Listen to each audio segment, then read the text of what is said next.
حضرت سلیمان علیہ السلام نے دعا مانگی، اے میرے پروردگار میری مغفرت فرما اور مجھے ایسی بادشاہی عطا کر جو میرے بعد کسی کو بھی میسر نہ ہو، بے شک تو بڑا عطا فرمانے والا ہے۔ حضرت سلیمان علیہ السلام کی یہ دعا دین کے غلبے کے لیے تھی، چنانچہ اللہ تبارک و تعالیٰ نے دعا قبول فرمائی اور انہیں عظیم و شان حکومت عطا فرمائی۔ آپ علیہ السلام پوری دنیا کے بادشاہ بن گئے، دنیا کی ہر شے آپ کی مطیع اور فرما بردار ہو گئی۔ آپ علیہ السلام ہوا کو حکم دیتے تو وہ مہینوں کا سفر گھنٹوں میں طے کر دیتی، چرند پرند ہر حکم کی تابعداری کے لیے حاضر ہوتے، شرکس جنات ہر وقت ہاتھ باندھے احکامات کے بجاوری کے لیے تیار رہتے اور شیاطین زنجیروں میں جکڑے رہتے۔ حضرت خواجہ بصری رحمۃ اللہ عنہ فرماتے ہیں کہ ہوا کے مشور کرنے کا واقعہ حضرت سلیمان علیہ السلام کے ساتھ اس وقت پیش آیا جب آپ اپنے لشکری گھوڑے کے معائنے میں مصروف تھے۔ اسی اثنا میں آپ کی عصر کی نماز فوت ہو گئی۔ کیونکہ اس غفلت کا سبب گھوڑے بنے تھے، لہٰذا آپ علیہ السلام نے اپنے ان خوبصورت اور بے شبہ گھوڑے کو ذبح کر دیا۔ حضرت سلیمان علیہ السلام نے جب اپنی سواری کے جانور قربان کر دیے تو اللہ تعالیٰ نے انہیں اس سے بہتر سواری عطا فرما دی اور ہوا کو مشور کر دیا۔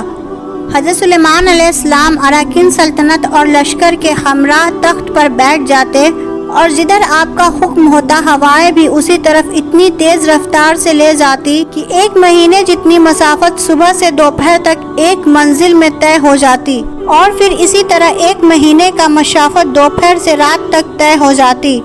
ابن ابی حاتم نے حضرت سعید بن جبیر رضی اللہ تعالی عنہ سے نقل کیا ہے کہ تخت سلیمانی پر 6 لاکھ کرسیاں رکھی جاتی تھی، جن پر حضرت سلیمان علیہ السلام کے ساتھ اہل ایمان انسان رکھتے تھے۔ پھر پرندوں کو حکم ہوتا کہ وہ تخت پر سایہ کر لے تاکہ آفتاب کے تپش سے تکلیف نہ ہو۔ ہوا اس عظیم و شان سے تخت کو اٹھا کر جہاں حکم ہوتا وہاں پہنچا دیتی۔ بعض روایت میں ہے کہ اس ہوائی سفر کے وقت پورے راستے حضرت سلیمان علیہ السلام سر جھکائے اللہ تبارک و تعالیٰ کے ذکر میں مشغول رہتے تھے۔ اللہ تعالیٰ نے جنات اور شیاطین کو بھی حضرت سلیمان علیہ السلام کے تابع اور فرمانبردار بنا دیا تھا، جو نوکروں چاکروں کے تحت آپ کا ہر حکم بجا لاتے تھے۔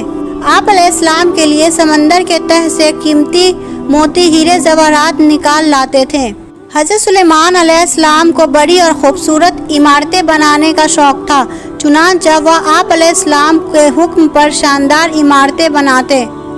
اگر ان میں سے کوئی شرکسی کرتا تو حضرت سلیمان علیہ السلام اسے سزا دیتے اور زنجیروں میں جکڑ دیتے۔ قرآن کریم کے سورہ انبیاء میں ارشاد ہے کہ ہم نے بہت سے شیاطین بھی ان کے تابع کیے تھے، جو کہ ان کے فرمان سے غوطے لگاتے تھے اور اس کے سوا بھی بہت سے کام کرتے تھے، اور ان کے نگہبان ہم ہی تھے۔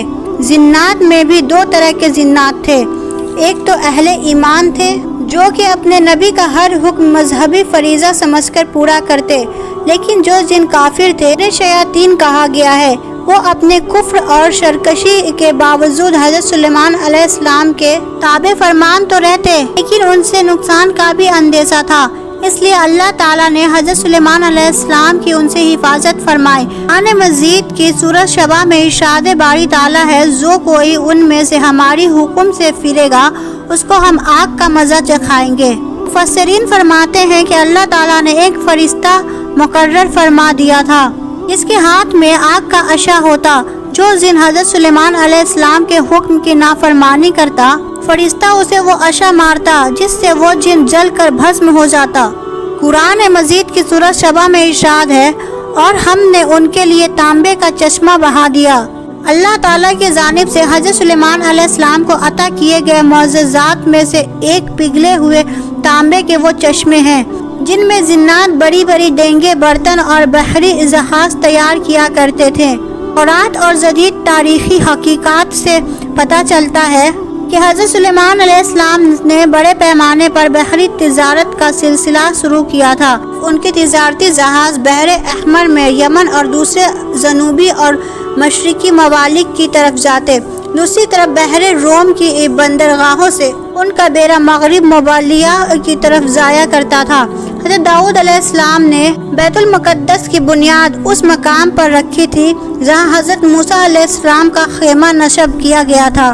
اس عمارت کے پورا ہونے سے پہلے حضرت داؤد علیہ السلام کی وفات کا وقت آ گیا تو آپ علیہ السلام نے اپنے فرزند ارجمند حضرت سلیمان علیہ السلام کو اس کی تکمیل کی وصیت فرمائی۔ چنانچہ حضرت سلیمان علیہ السلام نے جنات کو اس عمارت کی تکمیل کا حکم دے دیا۔ جب آپ علیہ السلام کی وفات کا وقت قریب پہنچا تو آپ نے دعا کی کہ آپ علیہ السلام کی وفات جنات پر ظاہر نہ ہو تاکہ جنات عمارت کی تعمیل تک مصروف عمل رہے اور انہیں جو علم غیبی کا دعویٰ ہے وہ باطل ہو جائے۔ آپ علیہ السلام محراب میں داخل ہوئے اور حسب عادت نماز کے لیے اپنے عشاء کے ساتھ ٹیک لگا کر کھڑے ہو گئے۔ جنات دستور کے مطابق اپنی خدمت میں مشغول رہے اور یہ سمجھتے رہے کہ حضرت سلیمان علیہ السلام زندہ ہے۔ حضرت سلیمان علیہ السلام کا اسی حال پر رہنا ان کے لیے کچھ حیرت کا باعث نہیں تھا، کیونکہ وہ بارہا دیکھتے تھے کہ آپ علیہ السلام طویل مدت تک عبادت میں مشغول رہتے ہیں اور آپ علیہ السلام کی نماز بہت لمبی ہوتی ہے۔ اس طرح آپ علیہ السلام کی وفات کے بعد ایک طویل مدت تک جنات آپ علیہ السلام کی وفات پر مطلع نہ ہوئے اور اپنے کام میں مشغول رہے، یہاں تک کہ دیمک نے آپ علیہ السلام کا عشاء مبارک کھا لیا اور آپ علیہ السلام کا جسم مبارک جو کہ لاٹھی کے سہارے سے قائم تھا زمین پر تشریف لے آیا۔ اس وقت جنات کو آپ علیہ السلام کی وفات کا علم ہوا۔ تب جنات پر یہ حقیقت کھل گئی کہ وہ غیب نہیں جانتے، کیونکہ اگر وہ غیب جانتے ہوتے تو حضرت سلیمان علیہ السلام کے وفات کے مطلع ہو جاتے اور اس ذلت خواری کے عذاب میں نہ رہتے۔ حضرت عبداللہ ابن عمر رضی اللہ تعالیٰ عنہ سے روایت ہے، رب العزت نے حضرت سلیمان علیہ السلام کو معجزے کے طور پر ایک انگوٹھی عطا فرمائی تھی۔ اس انگوٹھی کو جنت سے اتارا گیا اور اس سے پہلے حضرت داؤد علیہ السلام کے سپرد کیا گیا۔ پھر حضرت داؤد علیہ السلام کے وفات کے بعد ان کے بیٹے حضرت سلیمان علیہ السلام کی ملکیت میں آ گئی۔ اسی مبارکہ کی روح سے یہ بات واضح ہے کہ حضرت سلیمان علیہ السلام کی انگوٹھی کے نگینے میں کلمہ طیب نقش تھا اور اس انگوٹھی کا رنگ آسمانی تھا۔ اس انگوٹھی کی تاثیر یہ تھی کہ انسان، حیوان، چرند پرند، جن اور پریاں سب سلیمان علیہ السلام کے پاس کھینچے چلے آتے تھے۔ حضرت سلیمان علیہ السلام سرکار دو عالم صلی اللہ علیہ وسلم کے نام کی انگوٹھی پہن کر سلطنت بڑے اچھے طریقے سے چلاتے تھے، اور جب یہ انگوٹھی ان کے پاس نہ ہوتی تو ان کے دل کو سکون اور اطمینان نہ ہوتا۔ حضرت سلیمان علیہ السلام کے وفات کے بعد یہ انگوٹھی غائب ہو گئی۔ ایک دفعہ حضرت سلیمان علیہ السلام نے سیدون نامی ایک شہر پر حملہ کیا، کیونکہ وہاں کے بادشاہ کے فتنوں کے متعلق آپ کو خبر پہنچی تھی۔ اس جنگ میں حضرت سلیمان علیہ السلام کی لشکر کو فتح نصیب ہوئی اور اس بادشاہ کو قتل کر دیا گیا۔ مال غنیمت کے ساتھ بادشاہ کی بیٹی بھی حضرت سلیمان علیہ السلام کے سامنے پیش کی گئی۔ حضرت سلیمان علیہ السلام کی دعوت پر وہ عورت مسلمان ہو گئی اور آپ نے اس سے نکاح کر لیا۔ نکاح کے کئی عرصوں بعد بھی وہ اپنے باپ کو نہ بھول سکی اور وہ اس کی یاد میں بہت غمگین رہا کرتی تھی۔ جنات نے اس کی باپ کی شکل کی ایک بت بنا دیا جسے دیکھ کر وہ اپنا دل مطمئن کر لیا کرتی تھی۔ کچھ ہی دن گزرے کہ اس کی کنیزوں اور قوم کی عورتوں نے اس بت کی پوجا شروع کر دی۔ حضرت سلیمان علیہ السلام کے مال میں ہی خفیہ طور پر بت پرستی کا آغاز ہو گیا، جو تقریباً 40 دن تک جاری رہا۔ آخر کار حضرت سلیمان علیہ السلام کے وزیر عاشب بن برخیہ کو اس کا علم ہو گیا۔ اس نے آپ علیہ السلام کو اس عمل کی خبر دے دی۔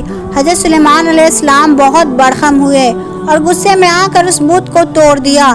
آپ علیہ السلام نے اس عورت کو سزا کے طور پر اپنے مال سے نکال کر شہر بدر کر دیا اور سجدے میں گر کر اللہ رب العزت سے معافی طلب کرنے لگے، لیکن اللہ تبارک و تعالیٰ نے آپ کی اس غفلت کی وجہ سے آپ کو ایک آزمائش میں مبتلا کر دیا۔ حضرت سلیمان علیہ السلام کے پاس جو انگوٹھی تھی اسی کی وساطت سے آپ جن و انس پر حکومت کرتے۔ ابن عشا اور امام حشمی کے روایتوں کے مطابق وہ انگوٹھی چاندی کی تھی اور اس کا نگینہ آسمان سے آیا تھا اور اس میں یاقوت جوڑا ہوا تھا۔ یہ انگوٹھی حضرت سلیمان علیہ السلام کی نبوت اور حکمت کی علامت تھی۔ حضرت موسیٰ علیہ السلام کی عصا مبارک کی طرح حضرت سلیمان علیہ السلام اس انگوٹھی کے ذریعے امور سلطنت اچھے طریقے سے چلاتے تھے۔ حضرت سلیمان علیہ السلام اس انگوٹھی کو کبھی خود سے الگ نہیں کرتے تھے۔ جب آپ علیہ السلام قضائے حاجت کے لیے تشریف لے جاتے تبھی اس انگوٹھی کو اتارتے تھے اور اسے اپنے سب سے بھروسہ مند کنیز آمینہ کے سپرد کر دیتے۔ ایک دن جب حضرت سلیمان علیہ السلام قضائے حاجت کے لیے تشریف لے جا رہے تھے تو اس انگوٹھی کو آمینہ کے حوالے کیا۔ کچھ دیر بعد ایک شیطان جس کا نام شرور تھا آپ کی شکل میں آمینہ کے پاس آ گیا۔ خادمہ نے اسے حضرت سلیمان علیہ السلام سمجھ کر انگوٹھی دے دیا۔ انگوٹھی کا شیطان کے ہاتھ میں آنا تھا کہ حضرت سلیمان علیہ السلام کی ساری طاقت اور قوت اور اقتدار اس کے قبضے میں آ گیا۔ حضرت سلیمان علیہ السلام کو کوئی نہیں پہچانتا تھا۔ آپ علیہ السلام لوگوں کو یہ کہتے تھے کہ میں ہی سلیمان بن داؤد ہوں۔ یہ سن کر لوگ یقین نہ کرتے اور آپ کا مذاق اڑاتے تھے۔ حضرت سلیمان علیہ السلام جلد ہی یہ سمجھ گئے کہ یہ اللہ تعالیٰ کی طرف سے آزمائش ہے۔ پھر آپ علیہ السلام تخت و تاج چھوڑ کے شہر سے باہر نکل گئے اور روزگار کی تلاش کرنے لگے۔ آپ علیہ السلام نے ایک ماہر کے یہاں نوکری کر لی اور روز اس کے لیے سمندر سے مچھلیاں پکڑ کر لایا کرتے تھے، جس کے بدلے وہ آپ کو 2 مچھلیاں دیا کرتا تھا۔ یہ سلسلہ کافی دن تک جاری رہا۔ آپ نے اس طرح اتنا ہی مدت گزاری جتنا آپ کے محل میں بت پرستی ہوئی تھی۔ آخر کار اللہ رب العزت نے آپ کی توبہ قبول فرمائی۔ اب وہ شیطان شخر جو محل میں حضرت سلیمان علیہ السلام کی شکل اور صورت کے ساتھ حکومت کر رہا تھا، درباریوں نے اس کی عادت و اطوار سے یہ بھاپ لیا کہ یہ حضرت سلیمان علیہ السلام نہیں ہے، لہٰذا محل میں موجود علماء نے یہ تصویر پیش کی اس کے سامنے تورات پڑھی جائے، اگر وہ شیطان ہے تو اسے سن نہیں پائے گا۔ ایک دن جب شیطان تخت پر بیٹھا تھا تو سارے علماء اس کے ارد گرد جمع ہو گئے اور تورات کی تلاوت کرنے لگے۔ شیطان کلام الہی نہ سن سکا، وہاں سے بھاگ نکلا۔ جاتے جاتے شیطان نے وہ انگوٹھی سمندر میں پھینک دی تاکہ حضرت سلیمان علیہ السلام کو انگوٹھی کبھی نہ ملے۔ اس انگوٹھی کو ایک مچھلی نے کھا لیا اور حضرت سلیمان علیہ السلام اس دن جب مچھلی پکڑنے ساحل پر گئے تو جال میں وہی مچھلی پھنس گئی۔ ماہی گیر نے بھی وہی مچھلی حضرت سلیمان علیہ السلام کو دے دی۔ جب آپ علیہ السلام نے اس مچھلی کو کھانے کے لیے اس کا سینہ چاک کیا تو وہی انگوٹھی نکلی۔ اس انگوٹھی کو پہنتے ہی سارے جنوں انس اور مخلوق کی خدمت میں حاضر ہو گئے اور اطاعت پر آمدہ ہو گئے۔ آپ علیہ السلام نے بارگاہ خداوندی میں شکر بجا لایا اور پھر سے حکومت سنبھال لی۔